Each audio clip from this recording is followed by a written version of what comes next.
Hello everyone, welcome back to the channel. Today we are doing a buyer's guide on a 212 E-Class. This is an estate version with the 651 engine, so that's the little 4-cylinder. I mentioned in one of the SPR weeklies that this would be a good car to do a buyer's guide on. The reason being is I've looked after it for about 6 or 7 years. It's done 235,000 miles, and I first started looking after it at 25,000 miles, give or take a few thousand. That's a lot of miles to do in a short space of time.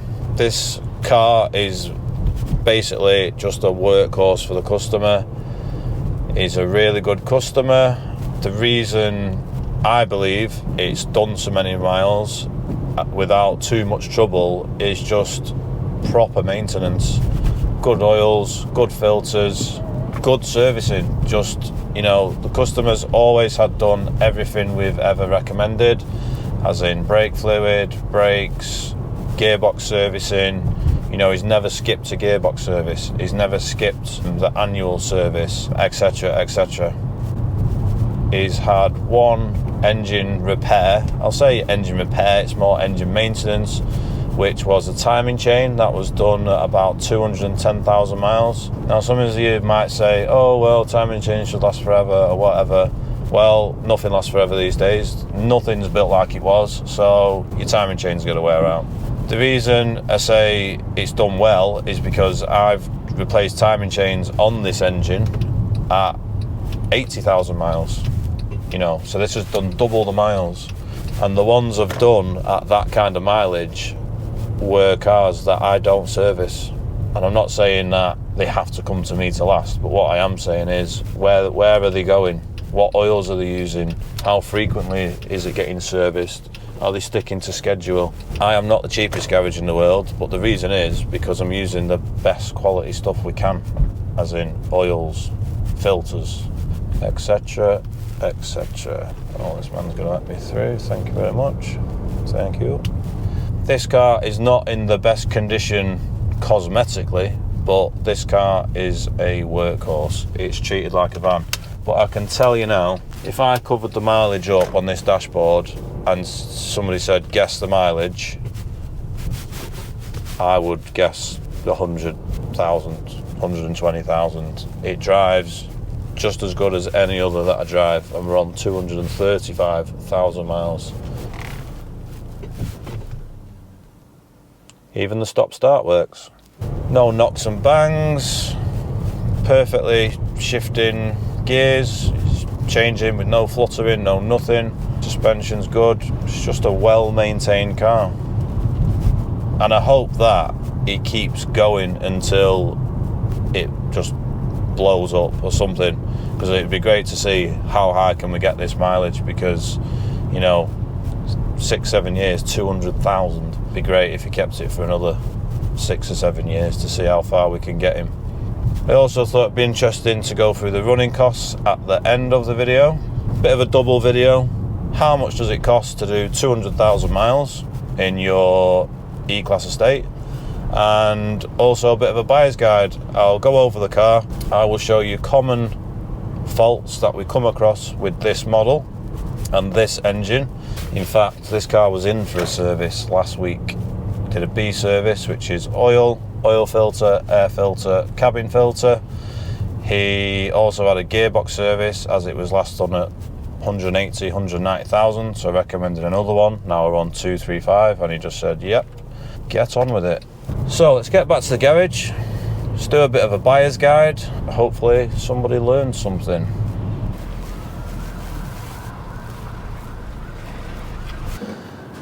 So obviously car's in the workshop. We'll start under the bonnet. So I really like the 212 model. I think they're a really good, solid car. They're solid to drive. We don't have much suspension issues with them, unlike some of the other models. Well, I own a 212, so that says it all really.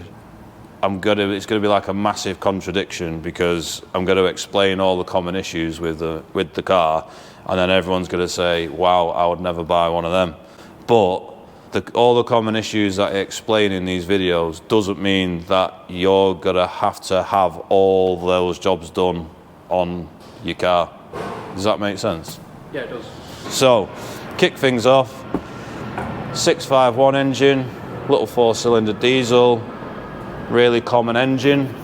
Can I have a screwdriver? 651 engine, where do you start? I explained on the road test, we've done quite a few timing chains on these. We have shown you in previous weekly videos, we've had rocker cover gaskets leaking, which fills up oil in the injector holes. Oil coolers leak on them, which leaks oil down the engine and down the back. I'm going to start from the top and work down. A few bits and bobs. Again, you know, I'm not saying everyone's car is going to require this stuff. Cooling wise, these do suffer quite a few coolant leaks. Water pumps are probably the most favourite. We've done loads of water pumps over the years. But because these cars are getting older, also a lot of these jobs I'm describing, some of them will have been done. So, you know what I mean? The fuel filter housing also doubles up as a coolant pipe. They are common for leaking as well. The part's not that expensive. It's a little bit fiddly fitting it. Inlet manifolds can be a common one for low boost pressure. We've seen loads in the past. Bolts snap off the manifolds, which allows unmetered air in. That can cause issues.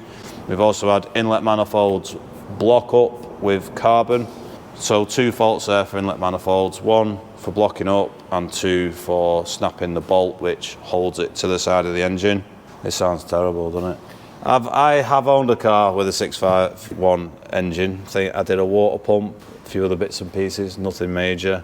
Intercooler pipes, the pipes that come from the intercooler out are known for splitting. They can create boost leaks. Again, with the inlet manifold, the EGR cooler can block up and create low EGR flow. So you'll get an EGR valve issue, but in a lot of cases it's this that's blocked up, not allowing enough air to circulate. So it sounds like there's a lot of things wrong with this engine, but they are a good little engine. They're really good on fuel. You know, a lot of them have had a lot of these jobs done, so I'd try not to worry about it too much. It's hard to think all these things just off the cuff. Yeah. I've not got notes on the back of my hand that's like I'm reading off, because some people say, oh, you missed this and you missed that. Well, I'm literally trying to do this before I go home. I've got about an hour. Right, car up on the lift. Most buyer's guides are kind of always say all the suspension wears out, this, that and the other. I don't know what it is about these 212s. They're just nowhere near as bad as other models. Seem to last way longer. This car has had front control arms, which we've replaced before, maybe anti-roll bar links. Other than that, it's all original. Front springs can be common, but that's kind of any car and any Mercedes. And honestly, the front suspension is so much better than the other models. I don't know what it is. My E63 is on 95,000 miles-ish. All my suspension's original. I've replaced 1 shock absorber. Moving on to the rear of the car, a little bit of a different story. The estate models are equipped with Airmatic rear suspension. All estates came with it. It's a really good system when it works.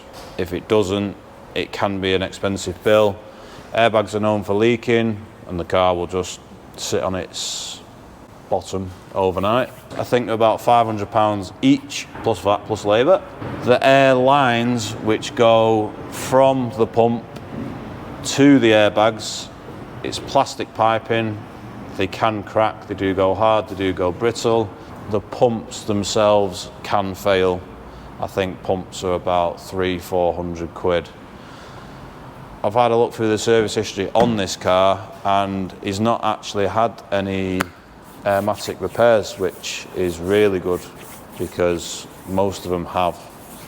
So rear subframes, Mercedes, Should they be heavily corroded or they do actually have a hole in them, they will replace it free of charge. It's about a £2,000 bill, so I'd definitely take advantage of that should you need one. I don't know how long that's going to last.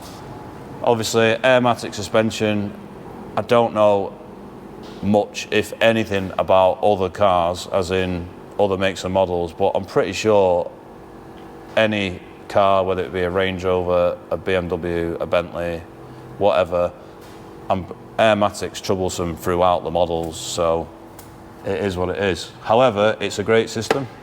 Rear brake pipes, generally speaking, on the facelift model, you will get plastic coated brake pipes. So it's still a steel brake pipe, but it's coated in plastic. That is to protect it from the elements. So generally, brake pipes are okay on the facelift. The pre-facelift didn't have the coating on the brake pipes. So brake pipes can be common depending what brake pipes are fitted to the car. You want me to say about an exhaust clamp? What am I saying? Go on, Nathan, tell them your common find on this model. The common one, the exhaust clamps, very common for cracking and snapping. That's Nathan's contribution to the buyer's guide. Quite common for the high mileage ones is gearbox and engine mounts. It's quite common on all Mercedes, to be honest, but the gearbox mounts on the 651 engine can drop and it causes a really bad vibration. Obviously, engine mounts can go as well. Gearbox mounts are really simple to replace and can reduce the vibration quite a lot.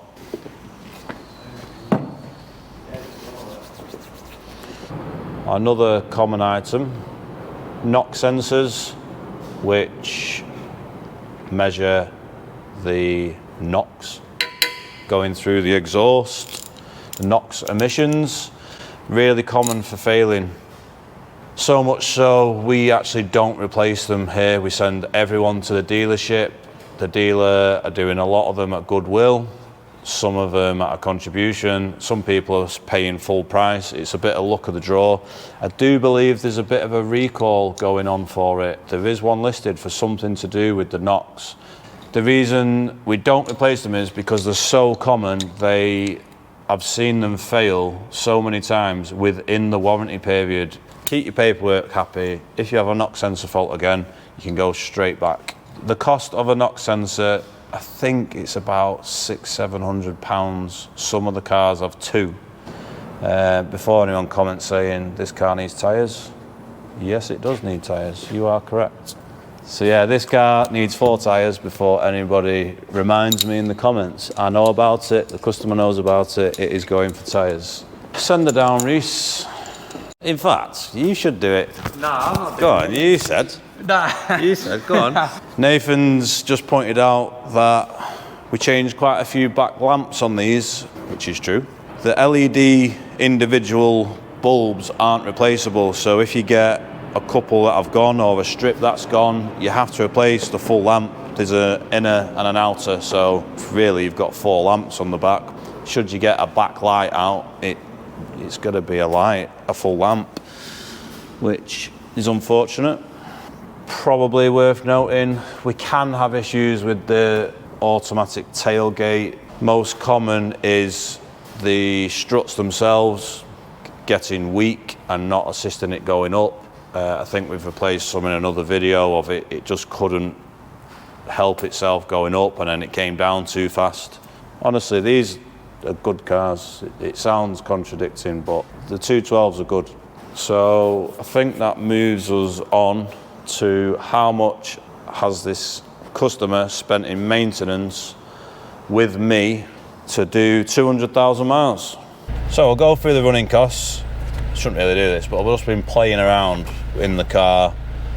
Absolutely everything works. Aircon's ice cold, heated seats work, everything. And this is what I'm explaining about good maintenance. Every time you skip something, you're just prolonging that bill and it could lead to other stuff. So this is a really good example of looking after a car properly. Yeah, the car's a bit tatty, I'll say, but mechanically it is spot on.